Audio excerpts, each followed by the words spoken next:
Bahujan Samaj party Baspa की अध्यक्ष और उत्तर प्रदेश की पूर्व मुख्यमंत्री मायावती ने नगर निकाय चुनाव के परिणामों पर असंतोष जाहिर करते हुए बीजेपी पर आरोप लगाया है कि सत्ताधारी पार्टी धांधली से अधिकतर सीट जीत जाती है और इस बार भी चुनाव में ऐसा ही हुआ है।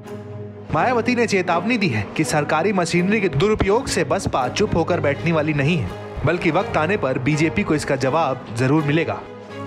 बसपा सुप्रीमो मायावती ने रविवार को बीजेपी पर हमला बोलते हुए ट्वीट किया, उत्तर प्रदेश निकाय चुनाव में बीजेपी के साम दाम दंड भेद आदि अनेक हथकंडों के इस्तेमाल के साथ ही इनके द्वारा सरकारी मशीनरी के दुरुपयोग से बसपा चुप होकर बैठने वाली नहीं है, बल्कि वक्त आने पर इसका जवाब बीजेपी को जरूर मिलेगा।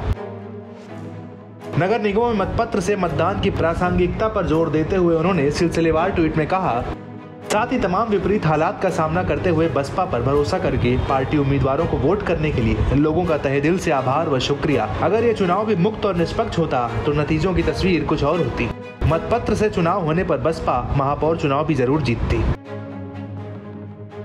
मायावती ने बीजेपी के साथ समाजवादी पार्टी पर भी निशाना साधा। उन्होंने कहा, वैसे चाहे बीजेपी हो या सपा, दोनों ही पार्टियां सत्ता का दुरुपयोग करके ऐसे चुनाव जीतने में एक दूसरे से कम नहीं है, जिस कारण सत्ताधारी पार्टी ही धांधली से अधिकतर सीट जीत जाती और इस बार भी चुनाव में ऐसा ही हुआ। ये अति चिंतनीय है।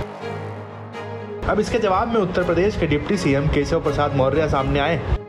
उन्होंने पलटवार करते हुए लिखा है, चुनाव जीतने को ठीक बताना, हारने पर व्यवस्था को खराब बताना विपक्षी दलों का फैशन। निष्पक्ष चुनाव कराने के लिए चुनाव आयोग व्यवस्था में लगे पुलिस प्रशासन के अधिकारियों कर्मचारियों को बधाई। कोई भी चुनाव लोकतंत्र का महोत्सव होता है, हार जीत उसका हिस्सा। 5 साल में फिर चुनाव होगा।